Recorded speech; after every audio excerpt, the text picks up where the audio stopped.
지역이 살아야 대한민국이 산다. 지역소생 연구소. 네, 목요일 뉴스바다 지역 소생연구소로 이어가겠습니다. 앞서 전반전에는 이 창원이라는 이 마산의 도시적인 문제도 분명히 있었는데 농촌은 그 문제가 더합니다. 난개발뿐만 아니라 저개발 문제에도 봉착해 있고요. 이를 동시에 잡기 위한 정부의 대표 정책으로 농촌 공간 재구조화 및 재생 지원에 관한 법률이 있는데 지난 3월 말부터 시행됐다고 합니다. 이게 어떤 내용인지 또 농촌의 활력을 불어넣을 수 있는 것인지 정은정 농촌사회학자와 지역소생연구소에서 이야기 나눠보겠습니다. 안녕하십니까? 네, 안녕하세요. 예, 한 달 만에 뵙잖아요. 네. 그때도 더웠는데 네. 오늘도 약간 좀 오락가락한 날씨가 이어지면서 풀리긴 했습니다만 뜨거울 때 또 엄청 뜨거웠거든요. 네. 올여름 참 만만치 않죠? 예, 처서 매직 어디 간 겁니까? 저도 예. 그 기대했어요. 네. 모르겠어요. 오늘 밤 돼야 그 처서 매직이 발현될지 모르겠는데 아직인 것 같습니다. 참고로 농촌은 훨씬 더 이 더위에 취약하거든요. 그러니까요. 예. 일단 지붕도 슬레이트나 함석 지붕도 많고 그리고 그늘이 많지 않다 보니까 예. 더 아마 어려웠을 겁니다. 게다가 고령자들이 너무 많으니까요. 그리고 도시에서는 일을 실내에서 많이 하기도 하고 네. 그리고 너무 더우면 마트도 가도 되고 은행도 갈 때도 있고 할 텐데 거의 어르신들인데도 논밭에서 일하시다 보니까 네, 그렇습니다. 또 건강 걱정이 참 많이 되더라고요. 네, 걱정돼요. 예. 자, 그래서 이제 냉난방 시설이라든지 피난 시설이라든지 이런 농촌 복지가 참 중요할 텐데 현실은 그럴까? 좀 고개를 많이 젓게 됩니다. 예, 유일하게 마을 회관 정도가 그런 기능을 수행을 해야 되는데 예. 마을 회관이 경로당화 됐잖아요. 그렇죠. 예. 예, 그렇다 보니까 예. 그런 문제도 있고 그리고 이제 이 경로당을 관리할 사람, 그러니까 청소도 해야 되고요. 그리고 고장 나면 고치기도 해야 되고. 유지 인력이 있어야 되죠. 즉 사람이 없어서 늘 예. 문제죠. 사람이 없다. 그래서 저희가 모두에도 이 정작 사람이 빠져 있다. 네. 이 법에 대해서 말씀드렸는데 농촌 공간 재구조화 및 재생 지원에 관한 법률을 일단 좀 파보겠습니다. 이름이 네. 길어서 네. 자칫 좀 오독할 것 같은데 어떤 취지 어떤 내용이 담겨 있는 법이에요? 일단 재구조. 즉 지금의 농촌 공간에 대한 문제 의식을 갖는다는 뜻이겠죠. 지금의 구조가 문제가 있으니 일단 축사 때문에 냄새도 난다. 그리고 또 분뇨 문제부터 해서 또 난개발 문제가 있잖아요. 도시에는 도저히 입지할 상상조차 하지 못하는 예. 의료 폐기물 소각장이라던가 산업 폐기물장이라던가 그래서 이런 난개발을 막고 농촌을 좀 살기 좋은 곳, 즉 3터 그리고 1터, 쉼터로서 이렇게 다시 한번 재구조화하고 하겠다라고 이렇게 재생하겠다라고 하면은 거기에 적극적으로 정부가 이제 밀어주겠다라고 하는 건데 예. 일단 그동안 농촌을 먹거리의 생산지로만 봤다가 이제는 사람들이 삶의 공간, 특히 농촌 주민들의 공간으로 봤다라는 점에서는 의의가 있겠습니다만 문제는 지금 현재 중위 연령이 한 60세 정도 되는 이 농촌에서 이 법을 굉장히 실행력 있게 그리고 추진할 수 있는 그런 힘이 남아 있을까? 많이 늦은 법이라고도 할 수 있죠. 네. 고민하는 것 자체도 너무 늦었다. 네. 그러면 한 줄 평으로 이 법에 대해서 말씀해 주신다면 네. 어떻게 비유를 해 주시겠습니까? 하면 좋고 안 해도 크게 상관없는 법. 안 이게 해도 좀 좋고? 지능법의 한계인데요. 예. 그러니까 우리가 법을 꼭 지켜야 되잖아요. 그럼요. 그런데 이 법은 하겠다고 하는 말을 그럼 신청해 보세요. 그러면은 밀어줄게요. 예. 이런 거거든요. 근데 말랑말랑하다는 거예요? 예, 많이 말랑말랑하죠. 그래서 네. 적극성이 없다라면 무용지물인 거고 그리고 아주 신청한 지역만 해당되는 법이기 때문에 예. 보편성이 과연 있는가 그런 거는 좀 많이 비판적으로 볼 수밖에 없습니다. 굉장히 이 지역에 대한 위기에 있어서 강하게 인식하는 듯 하면서 네. 던졌습니다만 굉장히 좀 소극적인 법이군요. 일단 기본적으로 너무 예산이 적고요. 한 300억 정도 되는 예. 이 지원 사업비가 있는데 300억. 예, 경남만 해도 지금 12개의 농어촌 시군이 있거든요. 경남만 300억 아니고요. 아닙니다. 예. 예, 그래서 그런 문제들 한계가 노정이 돼 있는 거죠. 이미 좀 한계가 있는 법이군요. 네네. 그러면 이제 우리 지역 얘기하셨잖아요. 네. 이 경남에는 그럼 어떻게 적용되고 있어요? 네, 지금 경남의 세 군데가 그래도 가장 열정적이었다라고 하더라고요. 전국 네. 중에서. 네. 예, 창원의 그 마산 하포구 진전면 오서지구가 이제 여기에 축사 같은 것들이 난립돼 있고 하다 보니까 이런 걸 정비하는 사업하고요. 그리고 밀양시 초동면 봉대지구에서 그래서 빈집도 정리하고 좀 경관농업. 경관농업이라는 건 좀 보기에 아름다운 그런 그 경관을 만드는 거거든요. 예. 그렇다니까 이런 사업들 좀 하겠다고 신청을 했고, 그리고 함양군 수동면 금호지구가 사업비를 받아서 폐축사 43곳을 정리하겠다라고 이야기를 하고 마을 숲을 가꾸겠다라고 하니까 예. 좀 귀추가 주목됩니다.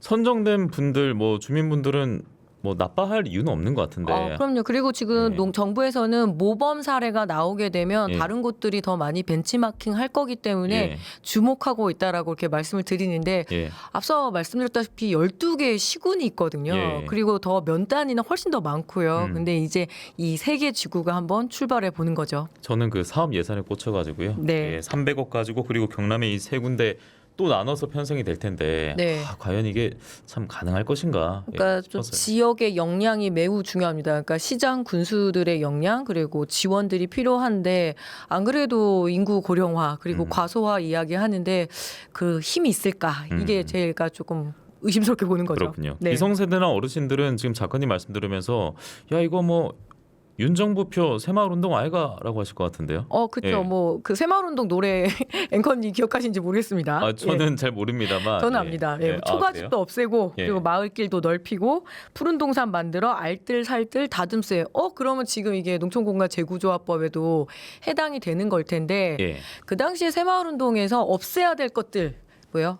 낡은 것. 돌담 없애라 그리고 초가집 없애라 그러는데 지금 그 돌담하고 초가집 유지하고 있는 것이 가장 관광지로도 이걸 보통 어메니티라고 하거든요. 그러니까 농촌의 매력으로 각광을 받는다라는 거죠. 예를 들어서 거창의 소량기 돌담 마을 예. 그리고 산청의 남사 예담촌 같은 경우가 그 새마을운동 당시 지켜낸 거죠. 돌담도 그거 지켜낸. 없앴으면은 지금 그렇죠. 더 힘들었겠네요, 지역은. 생각해보면 그런 거대한 농촌 개발 프로젝트였던 이 새마을운동이 목표대로 잘 되었다라고 한다라면 지금 농촌이 이렇게 힘들지 않았어야 되죠. 제대로 안 됐으니까 그거에 대한 네. 재구조화가 나온 거 아닐까요? 네. 그래서 그 이전에 어떤 마을 사업이라든가 농촌 그 개발 프로젝트 관련한 사업들에 대한 좀 철저한 그 평가서와 반성문도 먼저 나와줘야 되는데 예. 또다시 한번 이런 복잡한 이름의 법이 등장했다는 건 간판갈이 아닌가? 주인도 안 바뀌고 예. 메뉴도 안 바뀌었는데 네. 간판만 바꾼 거 아닐까? 이런 간판만. 의구심을 지금 던지고 있는 거죠. 예, 그 의구심을 짓고 있는 법 이름이 지금부터 농촌공간 재구조화법, 예, 이렇게 네. 또 줄여서 말씀드리겠습니다. 근데 우리 국토에 있는 뭐 도시고 농촌이잖아요. 그럼 국토계획법도 있잖아요. 네. 거기서 뭐 농촌과 지금 도시는 좀 다르게 보고 있는 거예요? 예, 국토계획법상 농촌도 들어오게 되는데 주로 이 도시 지역을 위주로 좀 만들어져 온 법이고 이렇게 예. 적용됐던 법이다 보니까 예, 농촌을 전용으로 한 공간법이 없었던 거는 맞습니다. 그래서 나온 거예요. 예. 그렇다라면은 이게 어느 정도의 강제성 혹은 뭔가 의무성이 있어야 되는데 근데 말랑말랑하다 예, 했잖아요. 그냥 앞서 말씀드렸다시피 하면 좋고 안 해도 예. 뭐 잡아가진 않겠다 예. 이렇기 때문에 조금 한계가 있는 법이라고 할 수가 있는 거죠. 그래서 지금 이 도시 같은 경우에는 쾌적성 면에서는 농촌보다 훨씬 더 뛰어나잖아요. 예. 아무래도 일자리도 많고 하는데 근데 또 도시의 삶이 지치다 보니까 농촌으로 지난 10년 정도 한 50만 명이 이동을 했다고 해요. 그런데 막상 왔을 때 현재 농촌이 과연 쾌적한가? 이거에 문제의식이 있었다는 점에서 농촌 주민들이 좀 불쾌할 수도 있습니다. 예. 아니 우리는 살아가고 있는데 예. 우리 공간이 너무 더럽고 시끄럽다고? 그래서 그 도시민들의 취향에 맞게 바꾸자라는 거야? 이렇게 이야기할 수도 있거든요. 살아가는 이 공간의 주인공은 우리인데 네, 농촌 주민들인 만약에 거죠. 도시민들의 뭐 심토로 이렇게 바라보면서 잘 살고 있는데 이걸 재구조하겠다? 네. 그렇게 듣는 분들도 있겠네요. 네, 그렇습니다. 예. 그리고 이런 얘기할 때 뭐 저도 보통 이제 추가 질문할 때 꼭 드는 게 그 해외 사례입니다. 네. 분명히 이런 법을 만들 때도 해외 사례도 참고를 할 거 아니에요. 그렇습니다. 이 농촌공간 재구조화법은 윤석열 정부 출범할 때 120대 국정과제 중에 하나였고요. 예. 지금 현 농식품부 장관인 송미령 장관이 농촌경제연구원에서 연구자로 재직 당시 아주 주도적으로 그러니까 연구해냈던 결과죠. 예. 그래서 독일이나 일본 그리고 유럽 같은 이런 잘 지켜지는 마을들에 가서 그거에 대한 보고서에 좀 기반을 하고 있습니다. 예. 근데 물론 해외 선진 사례는 매우 중요해요. 하지만 우리와 그 문화가 다르고 그렇죠. 또 그리고 농촌을 바라보는 일반 시민들의 관점도 많이 다르거든요. 일례로 뭐 독일 같은 아주 오래된 마을 같은 경우는 집 하나 고치는 거에도 큰 절차를 밟아야 되는 거죠. 예를 들면요. 예를 들어서 뭐 돌담을 고치겠다 그러면 이거는 전통 문화 유산이기 때문에 이거에 대한 허가, 그럼 불편을 감수하는 주민들에게는 충분한 보상을, 그러니까 배상을 하는 그런 과정들을 거치고 있는데 예. 그 모범 사례만 가지고 이 한국 농촌에 적용을 할 수 있는가, 이거에 대해서는 끝까지 의문입니다. 예. 야, 그렇군요. 그러니까 이게 현실적으로 지금 우리 농촌엔 적용이 힘든 법이라는 네. 것을 계속 좀 느낌을 받습니다. 뭐 예. 노후 인프라를 정비하고 또 경관을 정돈하고 이런 거에는 충분히 공감하고 제발 잘 됐으면 좋겠지만 예. 예, 이 정도의 예산과 그리고 사람들이 너무 없다라는 거죠. 그리고 한 가지 크게 우려하는 것은 결국엔 수행할 수 있는 주체가 누구인가, 그러면은 농업 컨설팅 회사들이, 농촌 컨설팅 회사들이라고 하거든요. 예. 보통 용역사라고 하죠. 그래서 이 용역사들이 대충 마을 조사하고 뭐 수요 조사하고 예산 따갖고 와서 이렇게 해보세요. 그래서 꽃이나 몇 주 심고 이런 정도의 사업으로 전락되는 거 아닌가, 이런 고민이 좀 드네요. 그렇군요. 저는 오늘 작가님 덕분에 농촌 공간 재구조화법에 대해서 저는 알게 됐었는데 당장 어제 뉴스바다에서 산업 폐기물 처리장 다뤘거든요. 네. 그러니까 이런 얘기 하면서도 그 들어올 가능성이 높은 현실이더라고요. 네. 그러니까 이런 것도 지금 막지 못하는데 네. 농촌공간 재구조화법 얘기하면은 법적 기반만 마련됐지 이거 뭐 주민들 입장에서는 와닿지도 않겠네요. 뭐 특화지구라고 해서 네. 예를 들어서 농촌 산업지구를 만듭니다. 그래서 그런 산업시설이라든가 창고라든가 이런 걸 좀 집적시키는 거죠. 모은다고요? 예, 모아서 좀 효율적으로, 그리고 주민들과의 좀 이격거리를 만들어내는. 근데 이미 들어와 있는 시설들을 밀쳐낼 정도의 행정력을, 강한 행정력을 갖고 있는가, 이거에 대한 의심이고, 그래서 주민들 같은 경우에는 특히 농촌에 도저히 도시에만 못 들어오는 거 있잖아요. 예. 뭐 예를 들어서 도축장이라든가 쓰레기 처리장이라든가 이런 거나 넣지 말아달라. 이런 그런 거 넣지나 말아라. 예. 난개발만 하지 말아달라. 일례로 먼 지역이라면 강원도 홍천군 같은 경우에는 양수발전소, 태양광, 골프장부터 해서 산업 폐기장까지 난개발 6종 세트라고 이야기를 하거든요. 이런 것들이 들어오려고 했을 때 이런 거나 막아주지 무슨 이런 법이 실효성이 있겠는가. 예, 이런 질문들이 계속 나올 수밖에 없죠. 그러니까 가장 중심이 돼야 되는 게 농촌 주민들의 목소리일 것이고 사람인데 이게 배제돼 있는. 원래 이 현실입니다. 법에는 그거를 전제로 해요. 상향식입니다. 그러니까 주민들에게 꼭 하세요, 안 하면 큰일 납니다가 아니라 예. 자, 욕구들을 조사를 하고 이 마을이나 이 지역에 꼭 필요한 것들을 정해서 오면은 최대한 지원하겠다라고 하는 건데 글쎄요, 주민들의 욕구는 지금 난개발을 막아달라는 거고, 주민들의 건강과 안전을 지킬 수 있게끔 최소한의 인프라를 유지해달라는 건데 예. 그런 요구는 왜 귀에 안 들어가는지 모르겠어요. 그러니까 계속 다른 데서 답을 찾고 있군요. 네. 앞서 그 농촌 특화지구 도입 말씀하셨는데 이게 농촌 공간 재구조화법의 핵심이라고 합니다. 농촌 공간을 기능별로 이제 나누는 네. 거고 이게 7개로 특화지구 나누는 거죠. 네, 네, 그렇습니다. 여기서 축산지구가 말이 네. 참 많았던 모양이던데요. 뭐 유명무실해졌고요. 처음에 이 축산지구가 농촌에서의 참 계륵 같아요. 왜 중요한 아주 그럼요. 경제의 핵심이기도 예, 그럼요. 한데, 근데 실제로 주민들한테는 큰 고통이죠. 환경 오염이라던가 그리고 냄새도 분뇨 그렇고. 냄새라던가. 그래서 이 부분을 좀 집적시키고 고도화시키겠다라고 했을 때 축산 관련 단체들의 엄청난 반발을 샀습니다. 그럼 마치 그 유해 물질을 배출하는 업장처럼 보는 거네요. 네, 근데 네. 이미 축산업 자체가 이 농촌 식품 산업 기본법에 들어가 있기 때문에 네. 이렇게 되면 이중 규제인 거고, 우리는 그러니까요. 중요한 산업이다. 그래서 사실상 이 축산 지구에 관련한 거는 좀 유명무실해져 버렸다고 할 수 있죠. 번복됐어요. 없던 일로 됐어요. 네. 예. 그러니까 안타까운 거는 이 축산업이라는 게 농촌에서 얼마나 그 갈등의 요소인가, 그리고 꼭 필요한 부분이기도 하거든요. 아주 중요한 산업이니까. 그럼요, 맞습니다. 그럼 이 갈등을 중재를 해야 되는 게 농식품부 혹은 정부의 역할이었는데, 유발만 했는데. 예, 이런 부분들에 대해서는 제대로 중재하기도 예. 전에 무조건 이렇게 법률 안에 넣다 보니까 결국 동티가 나버린 거 아닐까, 이런 예. 생각이 드네요. 자, 이것뿐일까요? 재생에너지 지구도 네. 있는데 이것도 이제 여러 말이 있지 않겠습니까? 그 에너지원 여기서 농촌에서 만들어서 이 주민들을 위해서 쓸 것인지, 아니면 도시로 보내려고 또 이걸 위치해서 만드는 건지, 네. 아니면 또 뭐 투기장을 만드는 것인지 괜히 주민들 간의 갈등을 심화시키는 것인지 이런 얘기도 참 많이 나올 대목입니다.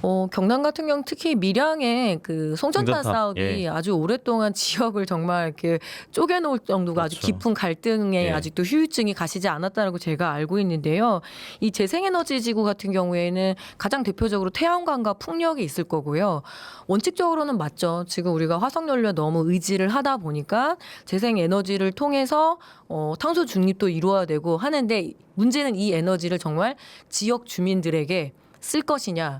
근데 지금 홍천군, 강원도 양구 같은 경우에는 발전소가 들어오는데, 그러니까 댐이 들어와서 전기를 생산하는데 그 전기를 용인에 있는 반도체 지구에 넣겠다라고 선언이 되면서 다시 한번 박탈감을 느끼는 거죠. 그렇죠. 우리한테 쓰는 것도 아니고 그리고 어떤 지역의 이익이 고정되는 것도 아니고 그렇기 때문에 앞으로 이런 재생 에너지에 관련해서는 지역의 이익에 복무할 수 있는 방법 이걸 지역 이익 공유제라고 하거든요. 예. 이런 방식으로 전환하지 않는다라면 농어촌은 언제나 수도권에 에너지 갖다 주고 고기 갖다 주고 농산물 갖다 주고 예. 그런 역할로 전락되는 것 그런 거에 대해서는 좀 받아들이기가 어렵죠. 이분들 입장에서는 뭐 우리가 조연이야 이런 생각 매번 하겠습니다. 네. 예. 뭐 민주주의가 많이 부족했다라는 생각이 들어요. 뭐 시끄럽고 혼란스럽더라도 주민들의 의견을 차분하게 묻고 또 갈등이 있다라면 좀 싸우기도 하고 풀기도 하고 이런 과정을 거쳐야 되는데 무조건 해라 마라. 그리고 그거는 결국에는 나이도 들어가지고 싸울 사람도 없겠지, 힘도 없겠지 그러게요. 예. 이런 전제가 있는 거 아닐까요? 그렇게 당연히 의심할 수밖에 없을 것 네. 같습니다. 워낙 이제 고령의 분들이 많기 때문에 추진력도 좀 부재한 네. 예, 현실인 것이고 무엇보다 앞서 그 상향식이라고 하셨잖아요. 이 법 네. 자체가 좀 하향식이 되고 주민들의 목소리를 담아낼 수 있는 좀 자발성이 이렇게 좀 입각해서 진행이 돼야 되는데 현실이 지금 그렇지 않다. 그리고 뉴스파다에서 저희가 그 지역의 빈집도 예. 파본 적이 있거든요. 근데 이 빈집이 그렇게 빈집 늘면 치우면 되지 했는데 그 치우는 것도 쉽지가 않더라고요. 그냥 놔두는 게 낫더라고요. 이게 개인 소유권의 문제도 네. 있고 이 고령 어르신들이 돌아가시고 나한테 집이 남잖아요. 네. 근데 유산 분배 문제가 또 그러니까, 남는 예. 거죠. 그래서 차라리 막 복잡하니까 내비두자라고 할 때 이렇게 이야기를 좀 하고 있는데 근데 지역 주민들 입장에서는 상당히 무섭죠. 흉가처럼 돼 있기도 하고 폐가처럼 돼 있기도 해서 지금도 행안부에서 빈집 정비 사업을 하거든요. 그래서 이번에 경남 하동군 같은 경우가 5억의 국비를 받아서 한 100채 정도의 빈집을 정비 사업을 합니다. 예. 그런데 하동군만 해도 빈집이 1109채래요. 근데 그중에서 100채 정도 정비하면 상당히 속도가 느린 거죠. 그렇네요. 가장 좋은 거는 빈집을 잘 정리해서 수요, 즉 뭐 귀농이나 귀촌자들에게 이렇게 집이 필요한데 집을 못 구한다는 게 귀농 귀촌을 망설이는 중요한 이유거든요. 예. 그래서 수요처에 맞게 배분을 해야 되는데 이럴 때는 굉장히 강한 행정력 그리고 공공성이 들어와야 되는데 우리나라에서 빈집이라는 게 내 소유, 우리 집 소유 이렇다 하다 보니까 좀 어려운 거죠. 농식품부 장관은 이제 자원으로 빈집을 표현했던데요. 네. 그거는 그럼 어떻게 해석을 할 수 있는 거예요? 매우 낭만적인 해석인 것 같습니다. 물론 빈집들을 카페로 전환한다던가 뭐 마을 박물관이라든가 이렇게 관광지화 시킨 몇몇 채 사례는 있는데요. 예. 그거를 전체 적용하기는 어렵고 예. 자원이라고 보기에는 이거는 미사여구에 불과하지 않나. 지역의 굉장히 어려움인 거고 예. 지금 지역에 아주 적은 예산으로 처리하기가 너무 어려운 문제인데 그렇게 장관님께서 말씀하신다라면은 글쎄요. 너무 낭만적이네요. 순진하고. 낭만적이고 순진하다 말씀하시니까 뉴스파다 했던 또 다른 아이템 떠오르는데 당장 그 농촌에 소매점도 없어가지고 네. 설탕 하나 사러 뭐 몇 시간 걸린다 그러고 그 타러 가는 버스 배차 간격도 그렇게 길어가지고 그런 상황에서 빈집을 자원이라 표현하면 참 아이러니합니다. 예, 뭐 식품 사막이라고 하죠. 진짜 두부 그렇죠. 한 모, 예. 콩나물 한 봉지 사기도 어려우니까 그래서 지금 뭐 이동식 전방 사업을 도입하겠다고 정부도 이야기를 하고는 있는데요. 예. 얼마나 효율적으로 잘 진행이 되는지는 좀 매섭게 뉴스파다 팀에서 좀 보셔야겠네요. 예. 저희도 계속해서 지역 네. 소식 연구소에서 이 주제는 놓으면 안 될 것 같습니다. 결국에는 이제 재구조화가 농촌 공간의 재구조화가 누굴 위한 법인가라는 질문에 다시 한번 다다를 수밖에 없을 것 같습니다. 정말 농촌 주민을 위한 법이어야 되고요. 그리고 지능이 정말 잘 되었으면 좋겠습니다. 예. 그런데 잠깐 살러 오르고 혹은 살까 말까 고민하는 도시민들의 입장에서 이 농촌 공간을 바라봐서는 안 될 것 같거든요. 특히 이 법의 핵심이 지금 현재 마을의 자족 기능이 너무 떨어져 있다 보니까 좀 이주를 시켜서 모으자라는 뜻도 있거든요. 근데 아무리 불편하고 더럽고 힘들었다 하더라도 한다고 하더라도 수십 년 자기가 살아왔던 공간을 그렇게 예. 버리고 쉽게 이주를 할 수 있을까요? 저 혼자 생각이지만 어르신들 별 원하지 않을 것 같은데요. 혹시 그렇지 않을까요? 네. 읍에다가 아파트 만들었으니까 이렇게 좋은 거 만들었으니까 일로 와서 사세요 하는데 누구나 다 아파트를 좋아한다라는 그 그렇죠. 전제도 너무 예. 도시적이고 예. 어쩌면은 폭력적이기도 한 거죠. 야, 아니 그러면 고령의 분들이 많습니다만 뭔가 좀 계속 그 농촌 주민의 의견을 대변할 수 있는 이런 뭐 기구라든지 네. 이런 마련이 어떻게든 좀 필요하지 않을까 싶네요. 예, 협정을 맺어야 됩니다. 예. 그러니까 정부하고 지자체가 이렇게 협정을 맺어서 심의 기구, 그러니까 우리 마을에 혹은 우리 지역에 무엇이 필요한가, 그래서 한 20명에서 30명 정도의 심의 의원을 구성을 해야 된다라고는 나와 있습니다만, 그 지역의 전문가 20명에서 30명 모으기도 쉽지 않고 혹시 소위 말하는 지역의 유지들이 예. 자신들의 다시 이익에 복무하는 이야기들을 담고 그걸 그대로 적어서 몇몇 용역사들이 자기들의 밥벌이 하는 거 아닌가 이 의심을 좀 해명해 주셨으면 좋겠어요. 예. 그리고 제 말이 틀렸으면 좋겠고요. 그 앞서 그 특화지구 나누는 것도 그렇고요. 네. 결국 그 주체는 다 그럼 정부인 거예요 지금? 원래 정부기도 하고요. 네. 근데 정부는 이야기하죠. 지자체가 주체가 되라. 그리고 마을 주민들이 예. 지자체가 돼서 거버넌스를 예. 민관 합동의 협력의 어떤 거버넌스를 창출하자라고 이야기하는데 이게 제가 보기엔 20년 전이면 가능할 것 같아요. 근데 지금 농촌 주민들 그래서 그 70세거든요. 말씀이군요. 예. 그래서 그런 분들, 그러니까 농촌 주민들이 지금 가장 절실하고 그런 수요가 먼저 조사가 돼야 된다는 생각이 들거든요. 예를 들어서 지금 우리에게 가장 절실한 거는 고령자들이 한 끼라도 좀 따뜻하게 먹을 수 있는 마을 공동 급식 예. 같은 거 활성화? 제가 보기에 그 300억이요. 그런 급식 같은 데 들어가면 되게 좋을 것 같거든요. 왜냐면 지금 안 그러면 80 분회장님이 계속 밥을 하셔야 되니까 예. 그런 부분에 대한 지원이라던가 또 여성 농민들 같은 경우에는 들판에 화장실이 없다 보니까 너무 불편하다. 그래서 생태 화장실이든 공공 화장실이든 이렇게 좀 설치를 해줬으면 좋겠다. 이게 가장 절실한 거고 예. 버스를 없애지 않았으면 좋겠다.